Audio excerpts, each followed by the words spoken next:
द्विपक्षीय करेंगे वार्ता। बातचीत के बाद कई समझौतों पर हस्ताक्षर होने की उम्मीद।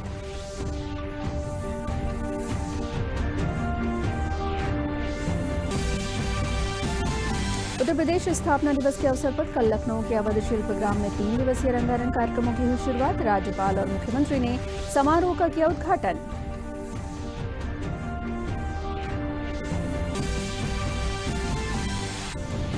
बदायूं के कोषागार में हुई कथित अनियमितता पर मुख्यमंत्री ने की कड़ी कार्रवाई। 3 वरिष्ठ कोषाधिकारियों के अलावा 10 अन्य अधिकारियों को भी किया गया निलंबित।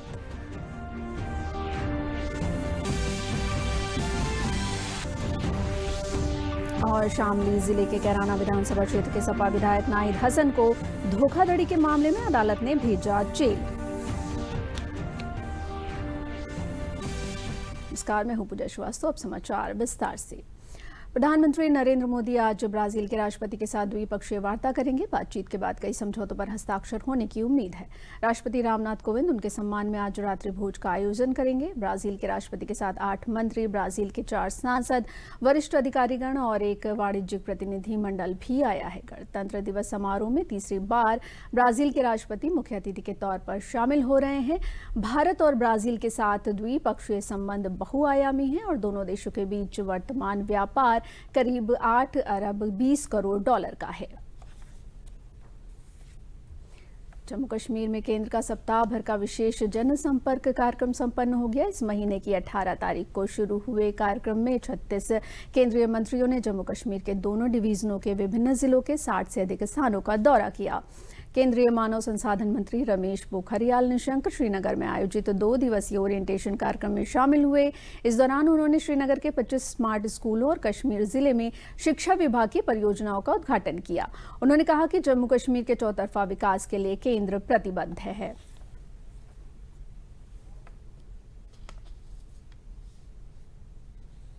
आज सुबह से यहाँ पर लगातार कार्यक्रम हो रहे हैं और निष्ठा का भी उद्घाटन हुआ, जिसमें लगभग 1000 अध्यापकों का प्रशिक्षण कार्यक्रम शुरू हुआ है। मुझे खुशी है कि लगभग 45 ऐसी महत्वाकांक्षी योजनाओं का यहाँ पर आज उद्घाटन हुआ है, शुभारंभ हुए हैं, जो सैकड़ों करोड़ की लागत से बने हैं। और चाहे वो NIT का हो, चाहे अभी नया आईआईएम हम लोगों ने श्रीनगर को दिया है, कश्मीर को दिया है, कॉलेजों का है, छात्रावास का है, विभिन्न योजनाएं हैं, लगभग 45 योजनाएं हैं। राष्ट्रपति रामनाथ कोविंद 71वें गणतंत्र दिवस की पूर्व संध्या पर आज राष्ट्र को संबोधित करेंगे। संबोधन आकाशवाणी के राष्ट्रीय नेटवर्क पर सभी केंद्रों से शाम 7 बजे से प्रसारित किया जाएगा। दूरदर्शन के सभी केंद्र इसका प्रसारण करेंगे। हिंदी में संबोधन के तुरंत बाद अंग्रेजी में इसका प्रसारण किया जाएगा। इसके बाद क्षेत्रीय भाषाओं में इसका प्रसारण होगा।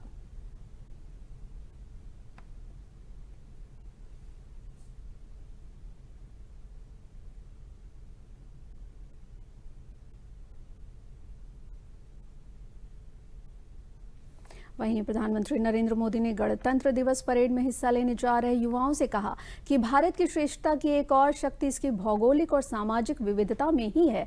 मोदी ने कहा कि जब हम एक भारत श्रेष्ठ भारत की बात करते हैं तो हमें यह भी याद रखना है कि भारत असल में है क्या।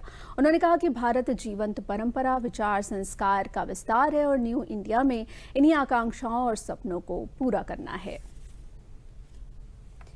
राष्ट्रीय मतदाता दिवस आज मनाया जा रहा है। इस वर्ष का मुख्य विषय है मजबूत लोकतंत्र के लिए चुनावी साक्षरता। राष्ट्रीय मतदाता दिवस का मुख्य उद्देश्य नए मतदाताओं को प्रोत्साहित करना है। ये दिवस जो मुख्य रूप से मतदाताओं को समर्पित है, उसका प्रयोग निर्वाचन प्रक्रिया में मतदाताओं की भागीदारी बढ़ाने के बारे में जागरूकता फैलाना है। इस दौरान विभिन्न जगहों पर आयोजित कार्यक्रमों में नए मतदाताओं को निर्वाचन मतदाता फोटो पहचान पत्र दिए जाते हैं। दिल्ली में होने वाले विधानसभा चुनाव को देखते हुए दिल्ली मुख्य निर्वाचन अधिकारी कार्यालय द्वारा आकर्षक नारों के साथ कई जागरूकता कार्यक्रम चलाए जा रहे हैं ताकि मतदान प्रतिशत में वृद्धि हो सके। राष्ट्रपति रामनाथ कोविंद 10वें राष्ट्रीय मतदाता दिवस समारोह में मुख्य अतिथि होंगे। उत्तर प्रदेश के स्थापना दिवस के अवसर पर कल अवध शिल्प ग्राम में 3 दिवसीय उत्तर प्रदेश दिवस समारोह का राज्यपाल आनंदीबेन पटेल और मुख्यमंत्री योगी आदित्यनाथ ने दीप प्रज्वलित कर उद्घाटन किया। इस अवसर पर राज्यपाल आनंदीबेन पटेल ने कहा कि उत्तर प्रदेश अपनी सामाजिक, सांस्कृतिक, साहित्यिक चेतना के लिए भी जाना जाता है। उत्तर प्रदेश ने देश को बहुत कुछ दिया है। प्रदेश ने देश को 9 प्रधानमंत्री भी दिए हैं। उन्होंने कहा कि प्रदेश ने जिस तरह अपनी संस्कृति का संरक्षण किया है वह सराहनीय है। यहाँ पर्यटन की अपार संभावनाएं हैं।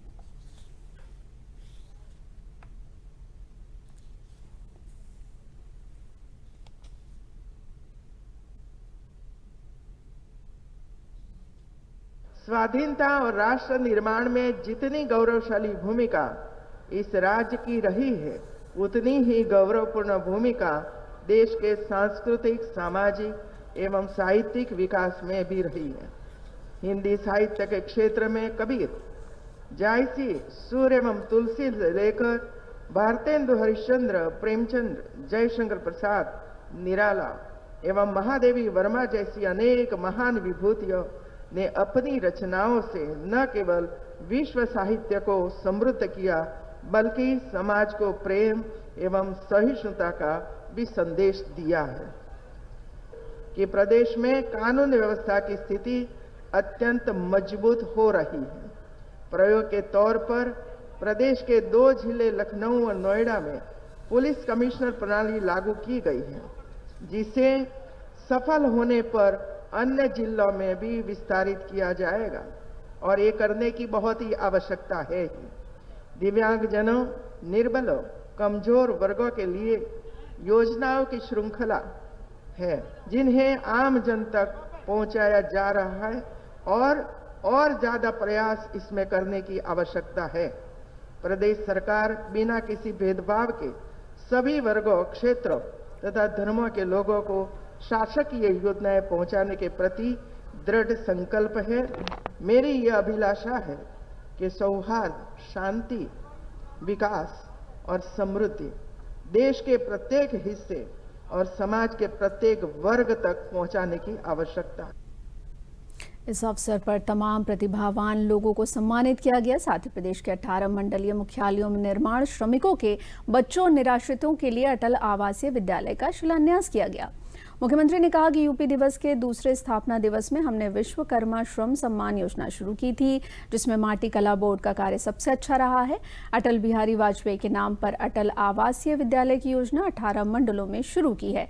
श्रमिकों के बच्चों के लिए श्रमिक सेस के रूप में शासन को पैसा मिलता है। इसका उपयोग पहले नहीं हो रहा था। 70 वर्ष पूर्ण होने पर तीसरा स्थापना दिवस उत्तर प्रदेश अपना मना रहा है, तब हम लोगों ने एक नई योजना प्रारंभ की है और ये है सरदेव अटल बिहारी वाजपेयी जी के नाम पर, जो देश के पूर्व प्रधानमंत्री थे। उत्तर प्रदेश उनकी कर्म भूमि थी और यह योजना है अटल आवासीय विद्यालय की।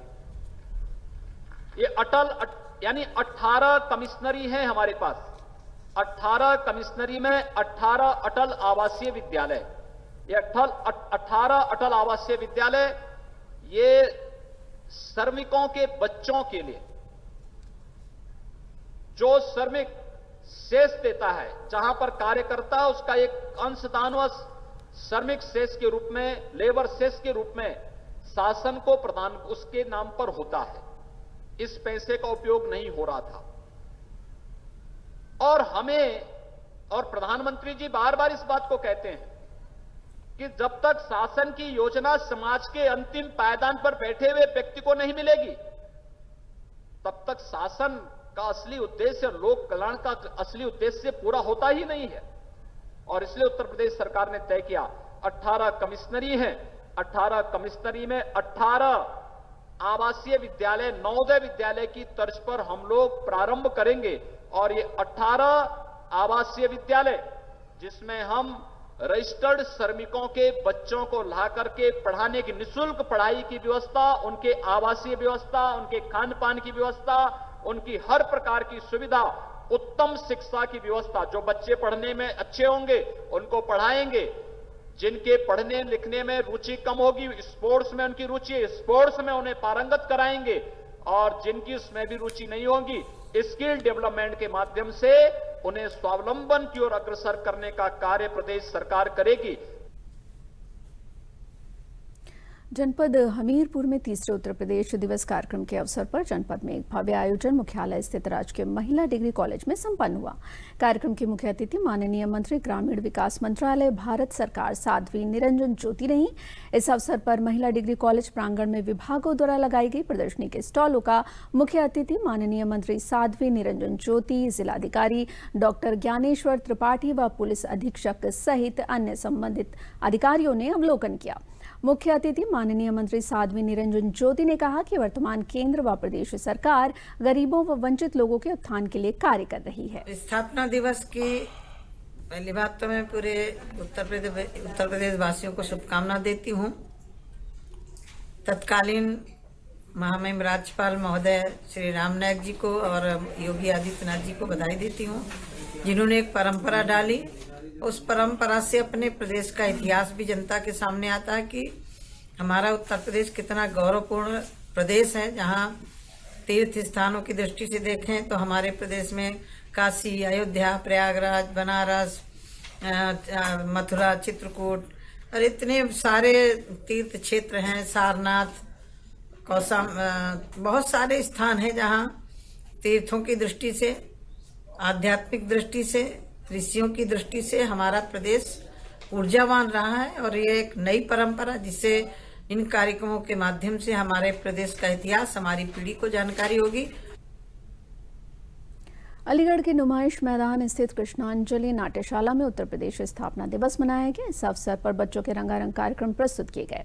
इसमें लखनऊ में आयोजित होने वाले कार्यक्रम को लाइव दिखाया गया। कार्यक्रम में सांस्कृतिक, सामाजिक, औद्योगिक क्षेत्र में उत्कृष्ट कार्य करने के लिए पर्यावरण, प्रगतिशील किसान, साहित्यकार, खिलाड़ी, मेधावी छात्र छात्राओं, अधिवक्ताओं को सम्मानित भी किया गया। यूपी दिवस के कार्यक्रम में विभिन्न विभागों की ओर से स्टॉल भी लगाए गए। कार्यक्रम में संदीप सिंह राज्य मंत्री मुख्य अतिथि थे। उन्होंने दीप प्रज्वलित कर कार्यक्रम का शुभारंभ किया। इस अवसर पर सतीश गौतम सांसद व हाथरस सांसद राजवीर बरौली, विधायक तलवीर सिंह कोल, विधायक अनिल पराशर, रविंद्र पाल सिंह, विधायक इगलास, विधायक राजकुमार सहयोगी, विशिष्ट व अन्य गणमान्य व्यक्ति उपस्थित थे। कार्यक्रम का उद्देश्य देश की संस्कृति व परंपरा से लोगों को अवगत कराना है। संदीप सिंह राज्य मंत्री ने बताया कि 2018 से इस कार्यक्रम का आयोजन मुख्यमंत्री योगी आदित्यनाथ के द्वारा किया गया है। विभिन्न विभागों के लाभार्थियों को सम्मानित करने का कार्य इस दिन किया जाता है।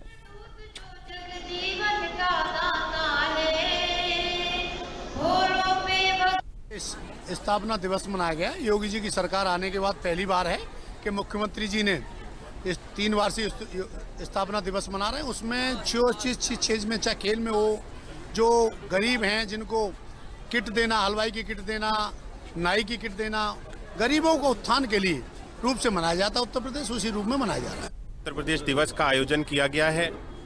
इस कार्यक्रम को आयोजित पहले से 2018 से आयोजन इस कार्यक्रम का प्रारंभ किया गया। उत्तर प्रदेश सरकार की पहल के द्वारा, माननीय योगी आदित्यनाथ जी की पहल के द्वारा और एक सकारात्मक दिशा में इस कार्यक्रम को आयोजित किया गया है। जितने भी अलग अलग विभिन्न विभागों के द्वारा जो लाभार्थी हैं उनको सम्मानित करने का कार्य इस दिन किया जाता है और अपने प्रदेश की जो सांस्कृतिक धरोहर है उसके प्रति लोग जागरूक हो सकें, अपने जनपद के बारे में जान सकें। एक उत्तर प्रदेश दिवस के रूप में इसको कार्यक्रम को आयोजित किया गया है। न ही केवल प्रदेश में बल्कि पूरे देश भर में इस कार्यक्रम का आयोजन किया गया और जहां पर भी उत्तर प्रदेश के लोग रहते हैं उनको सम्मानित करने का कार्य इस कार्यक्रम के अंतर्गत किया गया है। दिवस पर जो उत्तर प्रदेश सरकार की तरफ से जो कार्यक्रम किया जा रहा है उसमें यूपी की प्रगति के लिए आज हमारे मुख्यमंत्री ने स्थापना दिवस का सभी उत्तर प्रदेश के सभी जनपदों में एक कार्यक्रम आयोजित किया गया है, जो कि धन्यवाद के पात्र हैं हमारे मुख्यमंत्री जी।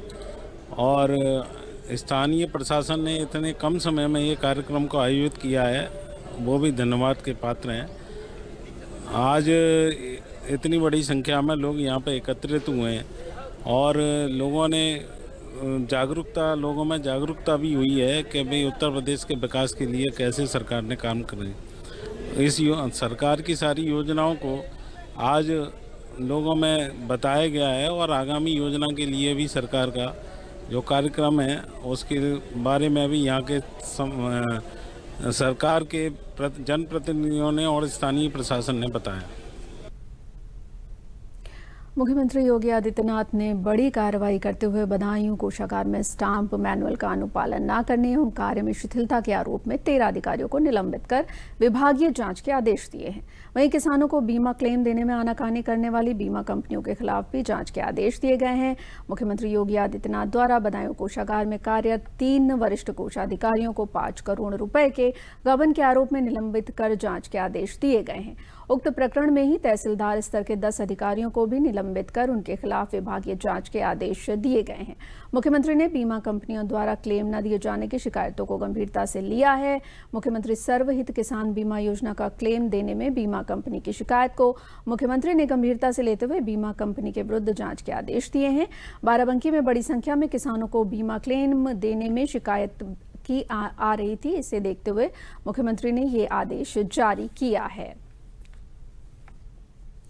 शामली जनपद की कैराना सीट से सपा विधायक नाहिद हसन को धोखाधड़ी के मामले में अदालत ने जेल भेज दिया। सपा विधायक नाहिद हसन कोर्ट से अंतरिम जमानत पर चल रहे थे। शुक्रवार को कैराना की फास्ट ट्रैक कोर्ट में अंतरिम जमानत को खारिज करते हुए सपा विधायक नाहिद हसन को जेल भेज दिया गया।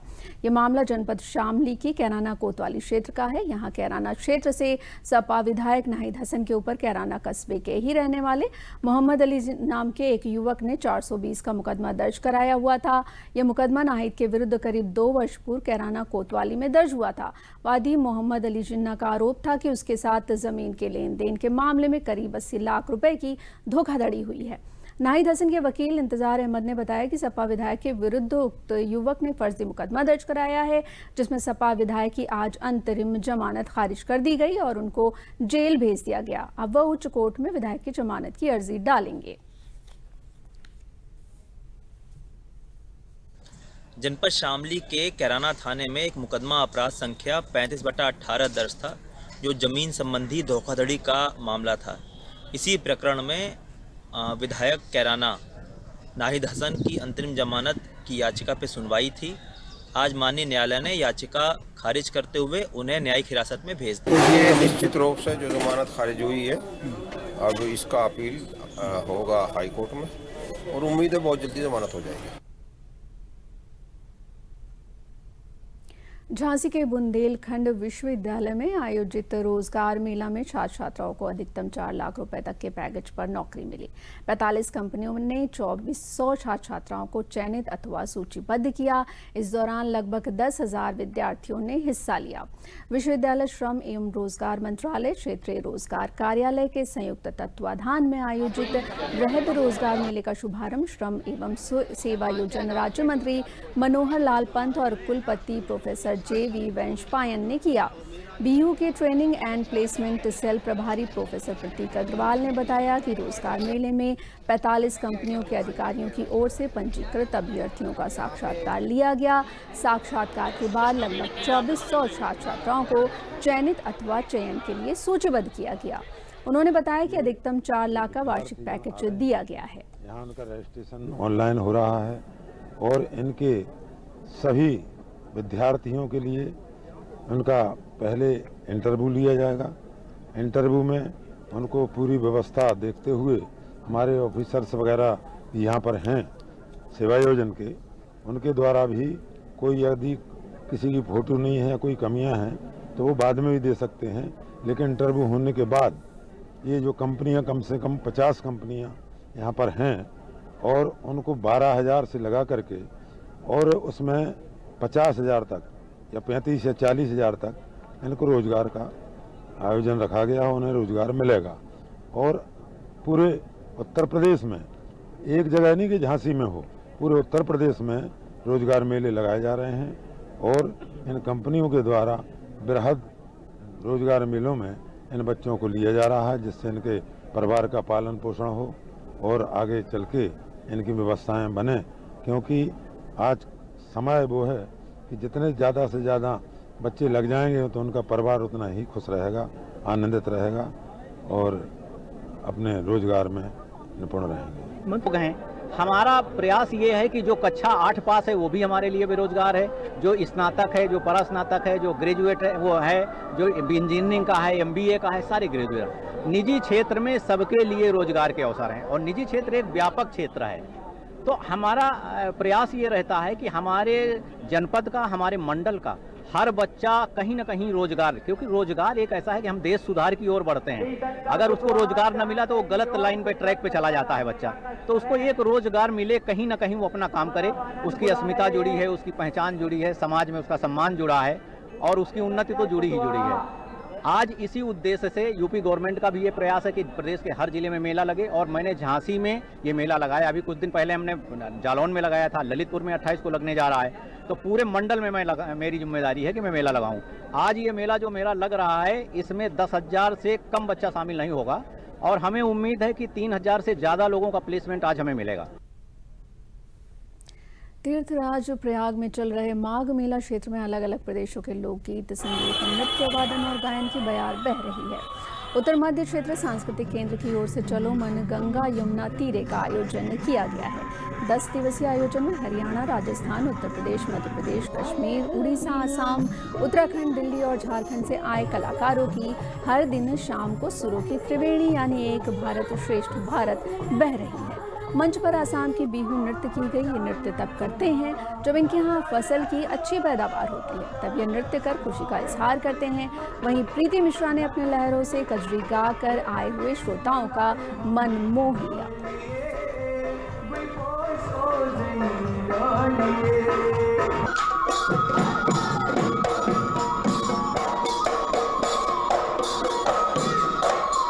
और इस बार ये 21 तारीख से 30 जनवरी तक ये कार्यक्रम संपन्न हो रहा है। और आज ये पावन पर मौनी अमावस्या के दिन अपार श्रद्धालु, इसमें हम लोगों ने 7 राज्यों से अपने लोक संस्कृति को बढ़ावा देने के लिए ये शिविर और चलो मन गंगा जमुना तीर का कार्यक्रम आज आप देख रहे हैं। इसमें हमारा मूल उद्देश्य जो है कि जो श्रद्धालु हैं उनको 7 राज्यों की झांकी मिल सके। चलो मन गंगा जमुना तीर केंद्र का, उत्तर मध्य क्षेत्र सांस्कृतिक केंद्र का पहला कार्यक्रम है। इसी कार्यक्रम से केंद्र की शुरुआत हुई सन 1986 में, और तब से प्रत्येक वर्ष हम लोग चलो मन गंगा जमुना तीर कार्यक्रम का आयोजन करते हैं। चलो मन गंगा जमुना तीर का ये जो नाम है वो मीरा का एक पद है, वहाँ से लिया गया है, मीराबाई की रचना है। और मन ही समस्त क्रियाओं का स्वामी है। मन का नियंत्रण हो और वो समाज और देश के लिए हितकारी हो, ये इस कार्यक्रम का प्रमुख उद्देश्य है। गाजीपुर में बेटी बचाओ बेटी पढ़ाओ अभियान के अंतर्गत अंतर्राष्ट्रीय बालिका दिवस का आयोजन किया गया। विगत एक सप्ताह से इस अभियान के अंतर्गत विभिन्न आयोजन किए जा रहे हैं। बालिका खेल प्रतियोगिता, योग निबंध लेखन, चित्रकला, पोस्टर प्रतियोगिता एवं विशेषज्ञों द्वारा बालिकाओं एवं किशोरियों के संदर्भ में विभिन्न कानूनी पहलुओं की जानकारी दी गई। चित्रकला प्रतियोगिता के माध्यम से महिला कॉलेज की छात्राओं में बालिकाओं पर होने वाले अत्याचार, भ्रूण हत्या एवं शोषण तथा उनसे निपटने वाली महिलाओं की भावनाओं को भी बखूबी चित्रित किया गया।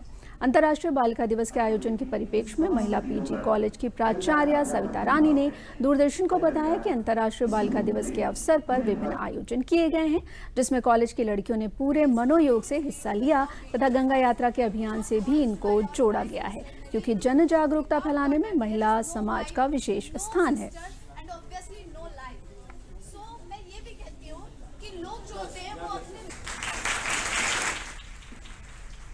अक्सर हाईवेज पर ड्राइवर को नींद आने के कारण सड़क दुर्घटनाएं होती रहती हैं, लेकिन अब उत्तर प्रदेश परिवहन विभाग ने इन दुर्घटनाओं को रोकने के लिए बसों में एंटी स्लीप डिवाइस लगाई है, जिसके काफी सकारात्मक परिणाम आए हैं।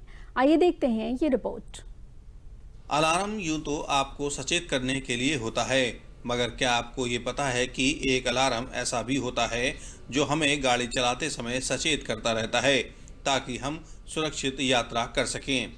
जी हाँ, हम बात कर रहे हैं एंटी स्लीप डिवाइस की, जिसे उत्तर प्रदेश परिवहन विभाग ने अपनी बसों में लगवाया है। पिछले साल एक ड्राइवर को नींद आने से एक बस पुल के नीचे गिर गई थी, जिसमें कई लोगों की मृत्यु हो गई थी। इसके बाद परिवहन विभाग ने इस एंटी स्लीप डिवाइस को अपनी बसों में लगवाया, जिसके परिणाम सकारात्मक आए हैं। ये कहना है परिवहन विभाग के एमडी राजशेखर का। उन्होंने बताया कि इस डिवाइस के लगने के बाद कोई भी घटना नहीं हुई है। हम एक बेहतर संचालन सुनिश्चित कर सकते हैं, बेहतर सुरक्षा यात्रियों का, कंडक्टर का, ड्राइवर का हम कर सकते हैं। तो हम लोगों को उसको अडॉप्ट करना चाहिए कि उसी दिशा में परिवहन निगम पिछले जो है कई महीनों से काम कर रहा है और जो स्लीप अलर्ट सिस्टम है उसी का एक पार्ट है।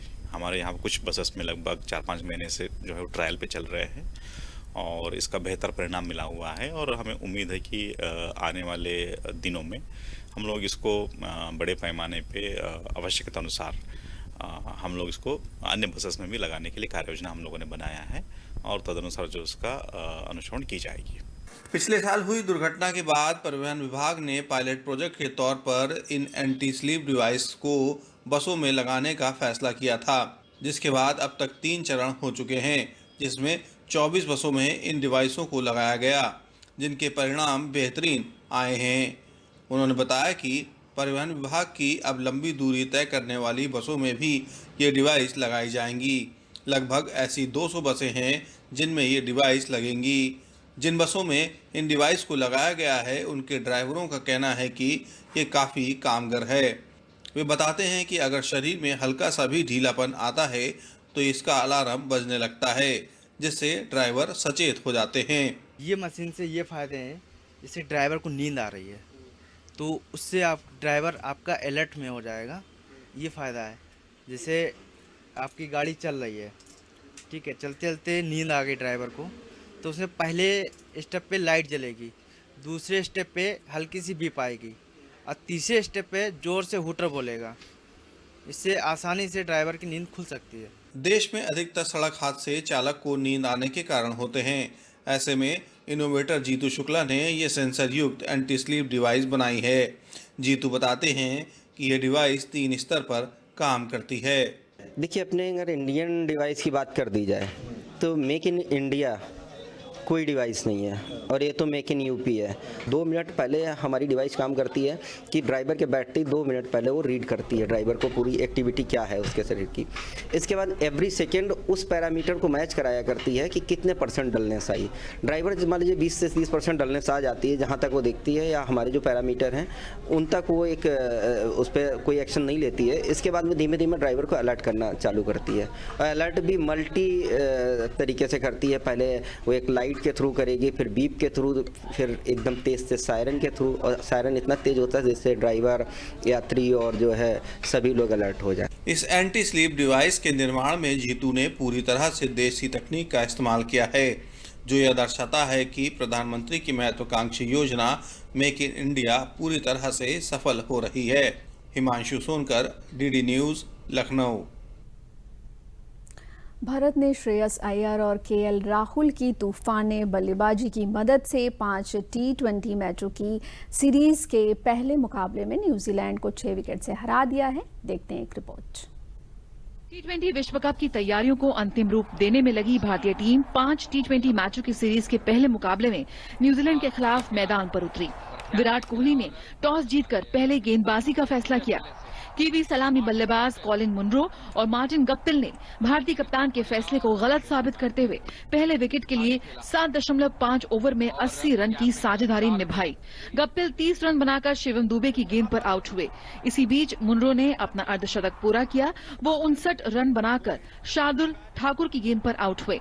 नए बल्लेबाज ग्रैंडहोम को जडेजा ने 0 पर पेविलियन वापस भेजा। इसके बाद कप्तान विलियमसन ने रॉस टेलर के साथ मिलकर तेजी से रन बनाए। विलियमसन अर्धशतक लगाने के बाद 51 रन बनाकर चहल की गेंद पर कोहली के हाथों कैच आउट हुए। अंतिम के ओवरों में रॉस टेलर ने तेजी से रन बनाते हुए अर्धशतक पूरा किया। इस तरह न्यूजीलैंड ने 20 ओवर में 5 विकेट पर 203 रन बनाए। टेलर ने नाबाद 54 रन बनाए। जवाब में 204 रन के लक्ष्य का पीछा करने उतरी भारत की शुरुआत अच्छी नहीं रही। रोहित शर्मा केवल 7 रन बनाकर जल्दी पेविलियन लौट गए। तीसरे नंबर पर आए कप्तान विराट कोहली के साथ मिलकर KL राहुल ने पारी को संभाला और